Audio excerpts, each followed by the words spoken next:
Good evening student. आज हमारा जो टॉपिक है ये बिलियन में, आज हम बिलियन में डिस्कस करेंगे। पहला टॉपिक हमारा है मोलरता, दूसरा टॉपिक हमारा है मोलरता और हमारा तीसरा टॉपिक है दैट विल बी नॉर्मलता। ये तीन टॉपिक आज हमें आपको बताने हैं। तो शुरू करते हैं हम अपने पहले टॉपिक से, जिसका नाम है मोलरता। देखो क्या होती है मोलरता।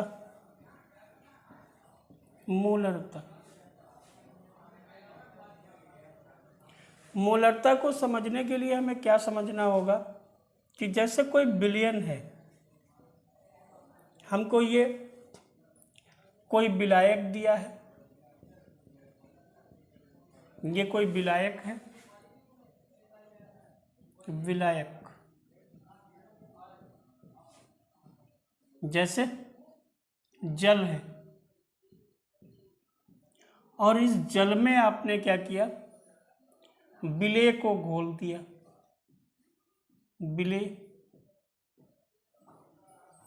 विलेय में जैसे हमने ले लिया चीनी, इसको हमने इसमें घोला, ठीक है। जब हम विलायक में विलेय को घोलेंगे तो हमको जो मिला ये क्या है, बिलियन, ठीक है। माना इस बिलियन का जो आयतन है, बिलियन को किस में नापोगे, आयतन में, तो इसका आयतन जो है वो बी लीटर है। कितना आयतन है, बी लीटर। और इसमें जो विलेय मिलाया हमने उसके मोलों की संख्या है N2। क्या है, N2 मोल हमने चीनी के जल में डाले। कितने लीटर आयतन में, 20 लीटर आयतन में हमने इसको डाला तो एक बिलियन बना। ये एक बिलियन बन गया। अब इस बिलियन की मोलरता, मतलब इस बिलियन की मोलरता क्या है, मोलरता को हम लिखते हैं M से, हम इसे M से प्रदर्शित करते हैं। तो ये जो M होगा ये रेशियो होगा विलेय के मोलों की संख्या और बिलियन के आयतन का। मतलब ये होगा N2/V। क्या होगा ये, N2/V, ठीक है। अब अगर हमने माना कि V हमारा कितना है, 1 लीटर है, B कितना है, 1 लीटर है, तो हमारा M क्या होगा, ये N2 के बराबर हो जाएगा। किसके बराबर हो जाएगा, N2 के बराबर हो जाएगा, ठीक है। तो अब हमसे क्या कहा जाए, हम इसको क्या कह सकते हैं, हम इसको कह सकते हैं, इसकी डेफिनेशन क्या होगी, तो मोलरता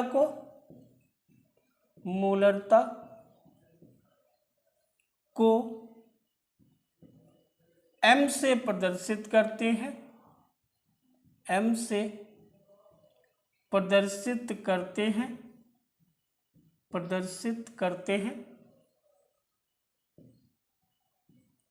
करते हैं और इसकी परिभाषा क्या होगी, 1 लीटर विलियन में उपस्थित, 1 लीटर विलियन में उपस्थित विलेय के मोलों की संख्या, विलेय के मोलों की संख्या क्या कहलाएगी, बिलियन की मोलरता कहलाती है। विलियन की मोलरता कहलाती है, बिलियन की मोलरता कहलाती है, ठीक है। तो इसका फॉर्मूला क्या हो गया, M = N2/V। और N2 जो है विलेय के मोल हमने पीछे बताया था क्या होते हैं। हमने आपको बताया था विलेय के मोलों की संख्या क्या होती है।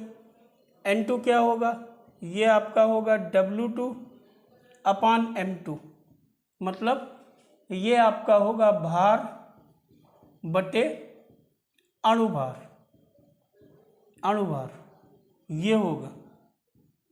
ठीक है, तो अब मोलरता क्या हो जाएगी, M = इसकी वैल्यू रख दो, इसका मान रखो W2/M2 इंटू V, और V किस में होगा, ये आपका लीटर में होगा।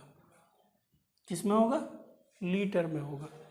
तो क्लियर हो गया कि मोलरता क्या होती है।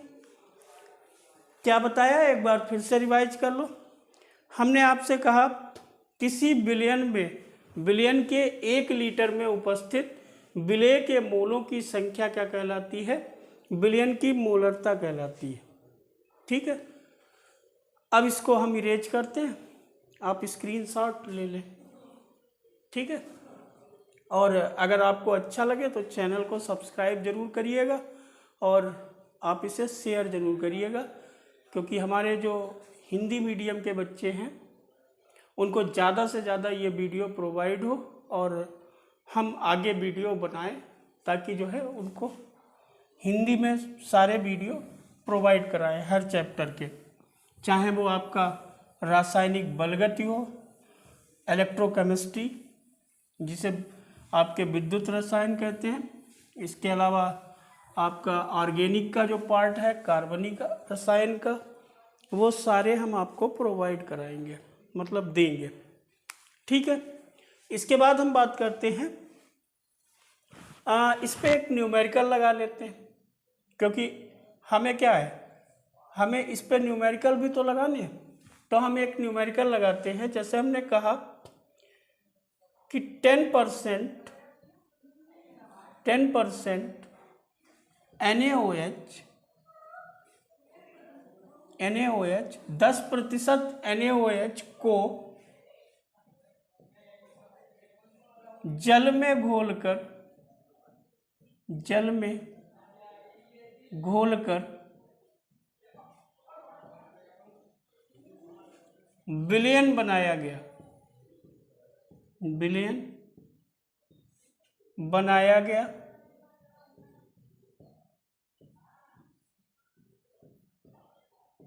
यदि विलयन का भार, यदि विलयन का भार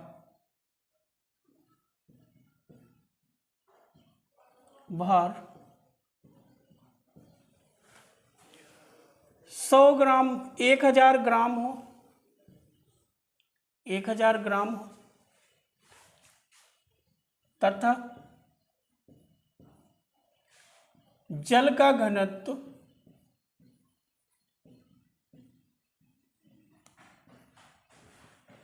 जल का घनत्व 1 ग्राम पर ml हो,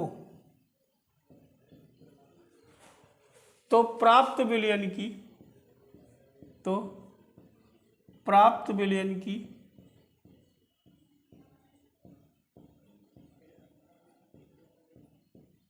मोलरता ज्ञात कीजिए। मोलरता ज्ञात करो। ठीक है, ये हमारा सवाल है। क्या कहता है कि 10% NaOH को जल में घोला गया, मतलब अब हमें यहाँ पे देखना ये है कि हमारा विलेय क्या है। क्वेश्चन को कैसे लगाएंगे आप, सबसे पहले आप देखेंगे विलेय क्या है। विलेय है क्या, NaOH है। क्या है विलेय, NaOH। तो विलेय का भार, विलेय का भार, विलेय को हम 2 से लिखते हैं। पिछले वीडियो में हमने आपको बताया है, अगर आपने ना देखा हो तो वहां पे जाके आप देख लीजिए। विलेय का भार होगा W2, इसको बोलेंगे विलेय का भार। विलेय का भार कितना दिया है यहाँ पे? देखो टोटल विलयन कितना होगा 100%, और 100% कितना है हमारा 1000 ग्राम। कितना है 1000 ग्राम, और 1000 ग्राम का 10% कितना होगा, क्योंकि NaOH है कितना टोटल विलयन का 10%, तो 10/100, ये कितना हो गया 100 ग्राम। आपका विलयन में जो विलेय है वो कितना है 100 ग्राम है, 100 ग्राम हो गया। अब विलेय का अणुभार क्या होगा? विलेय का अणुभार, विलेय का अणुभार, अणुभार यहां पर विलेय क्या है NaOH, तो NaOH का अणुभार कैसे निकालोगे? सोडियम परमाणु का 23 होता है, ऑक्सीजन का परमाणु भार 16 होता है, और हाइड्रोजन का 1 होता है, तो ये कितना हो गया 40। कितना हो गया 40 ग्राम। ठीक, विलयन का आयतन कितना होगा यहाँ पे? देखो विलयन का आयतन,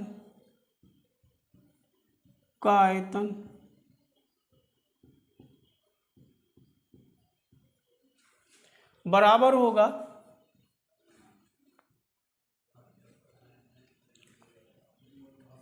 आयतन बराबर क्या होगा? ये होगा द्रव्यमान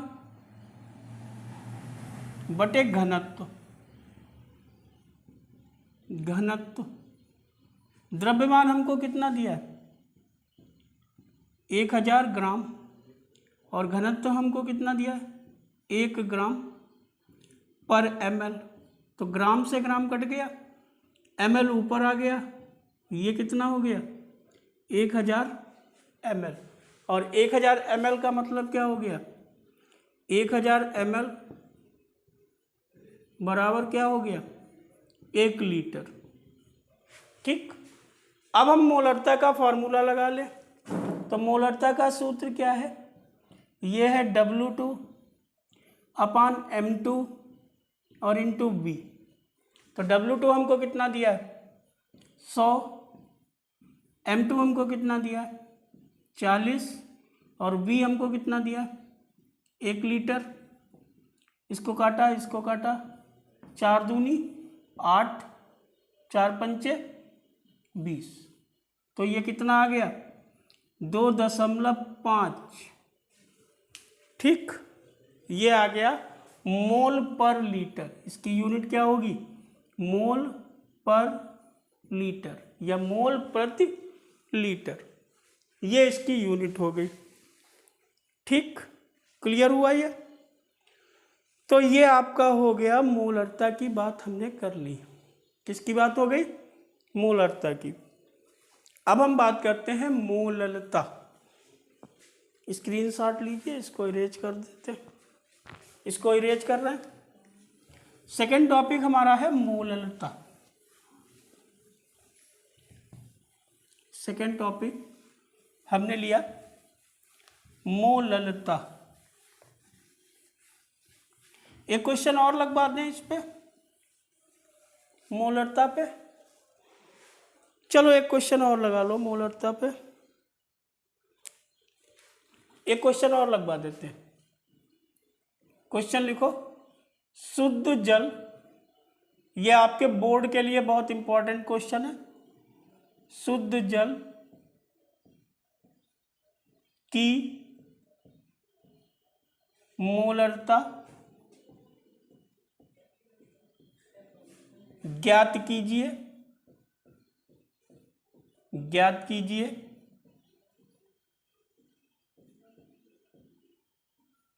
यदि यदि जल का घनत्व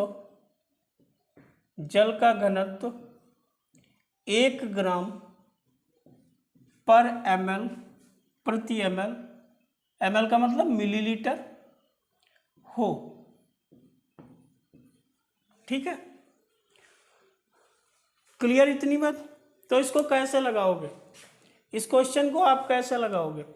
इस क्वेश्चन को लगाने के लिए हमने ये माना कि जल हमारे पास है कितना, हमारे पास जो जल है उसका आयतन कितना है, उसका आयतन है 1 लीटर। कितना है? 1 लीटर आयतन है हमारे पास जल का, ठीक है। तो अब हम जल का जब 1 लीटर हमारे पास आयतन है तो हमारा बिलियन का आयतन कितना हो गया? ये हमारा बिलियन हो गया। बिलियन में क्या है? केवल जल ही है। तो बिलियन का आयतन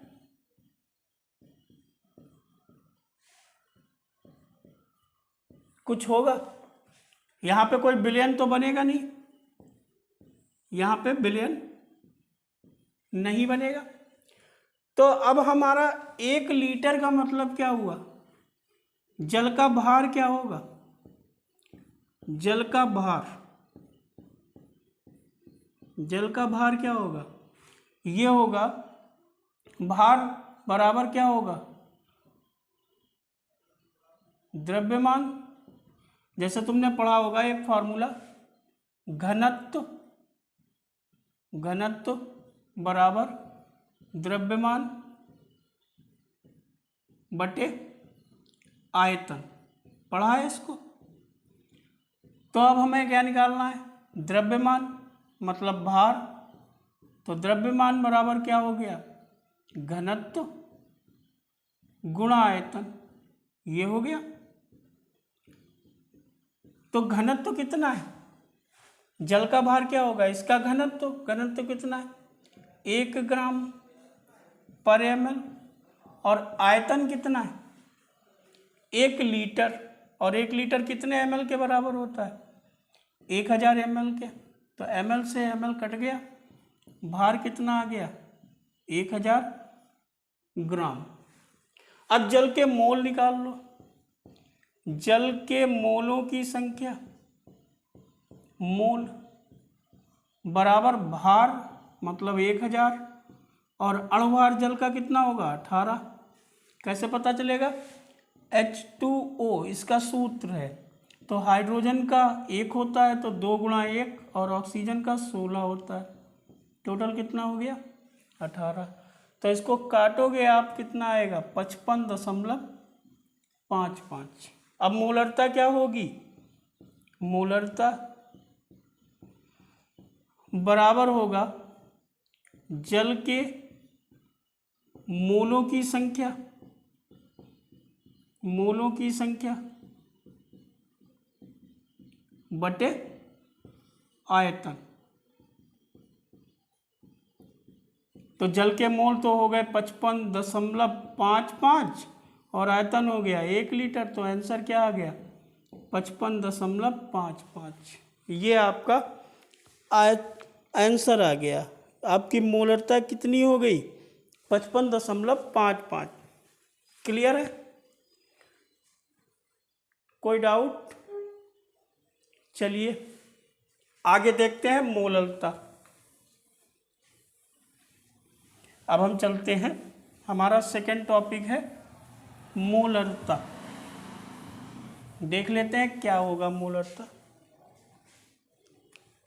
मोलरता, मोलरता, मोलरता। देखो, मोलरता का मतलब होता है, इसको हम किससे प्रदर्शित करेंगे? इसे m से प्रदर्शित करते हैं, स्मॉल m से प्रदर्शित करते हैं, प्रदर्शित करते हैं। ठीक। तो जब हम इसे स्मॉल m से प्रदर्शित करेंगे तो ये होती क्या है? जैसे हमने कोई विलायक लिया, यहाँ पे हमने विलायक लिया,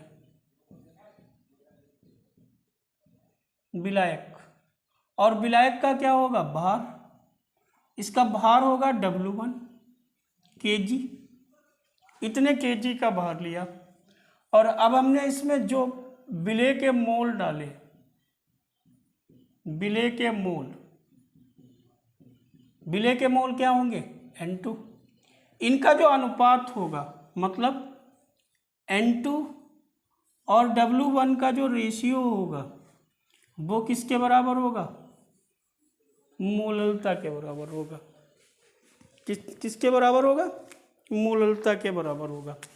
तो अब हम यहाँ पे ये किस में हमारा होगा, केजी में होगा। तो अगर हम W1 को कितना मान लें, 1 kg, तो हम इसको क्या बोलेंगे, m इक्वल्स टू, m किसके बराबर हो जाएगा, ये बराबर हो जाएगा N2 के। ठीक, तो हम इसे क्या कहेंगे, हम इसको कहेंगे, इसकी डेफिनेशन को क्या लिखेंगे, 1 किलोग्राम विलायक में उपस्थित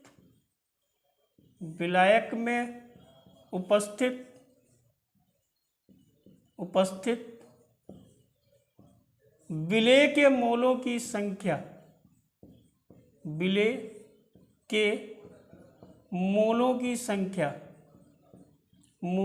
संख्या विलयन की मोललता कहलाती है, विलयन की मोललता कहलाती है, मोललता कहलाती है। ये हो गया हमारा।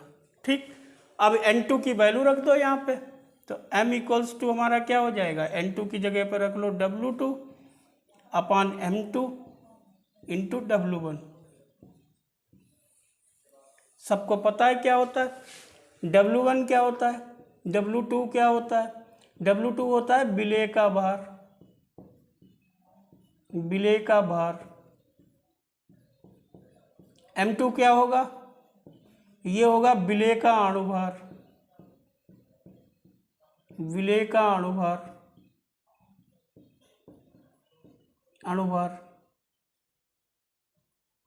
और W1 ये होगा विलायक का भार। ठीक है, और m आपको पता ही है क्या होती है, m तो लिख ही चुके हैं ऊपर, क्या लिखा था, मोललता। ठीक, क्लियर हो गया। तो देखो यहाँ पे अगर हम मोललता की बात करें तो मोललता को हम किससे प्रदर्शित करते हैं, स्मॉल m से प्रदर्शित करते हैं। होता क्या है, यह एक रेशियो होता है, एक अनुपात होता है। किसका अनुपात होगा, विलेय के मोलों की संख्या के और विलायक के भार का जो अनुपात होगा उसको हम बोलेंगे मोललता। ठीक है, तो मोललता हमारी बराबर होगी N2 अपान W1, क्योंकि N2 क्या है, ये विलेय के मोल है, और W1 क्या है, विलायक का भार है। ठीक, तो जब हम N2 की वैल्यू रखेंगे तो ये हमारा हो जाएगा m equals to W2 upon M2 into W1, और ये रहेगा kg में। ठीक है, kg में होगा। ठीक, अब आगे देखिए, अब अगर ये ग्राम में होता, तो क्या होगा, मान लिया ये ग्राम में हो, तो हम m equals to W2 upon M2 into W1, और W1 हमारा किस में है, ग्राम में, तो हम क्या करेंगे, 1000 से गुणा कर देंगे। ठीक है, नोट करिए, फिर इस पे भी आपको एक क्वेश्चन कराते हैं।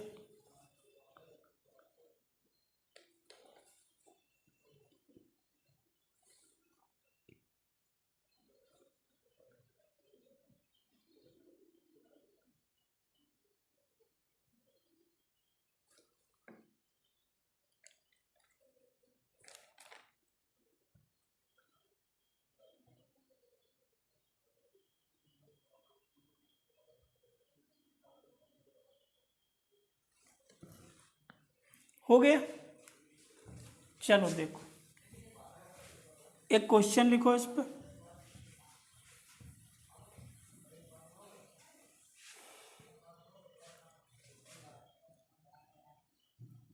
अट्ठानवे ग्राम H2SO4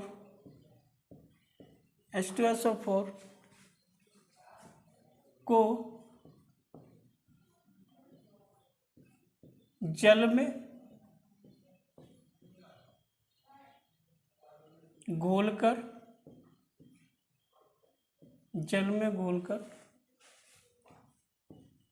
विलयन बनाया जाता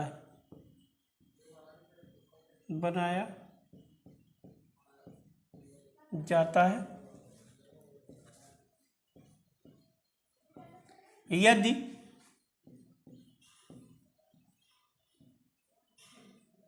जल का भार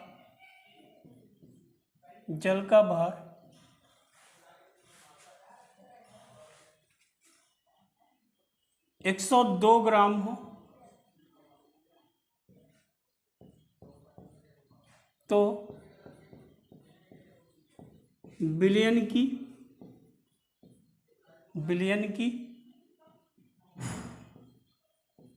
मोललता ज्ञात करो। मोललता ज्ञात कीजिए।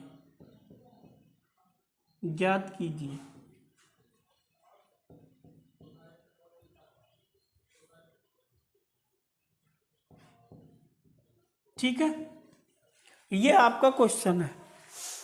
तो सबसे पहले तो आपसे पूछा क्या गया, मोललता। जो चीज़ आपसे पूछी जाए उसका फॉर्मूला आप लिख लें। हमने फॉर्मूला लिखा M = W2/M2 और इंटू W1। ये हमें ग्राम में दे रखा है, क्योंकि W1 हमें किस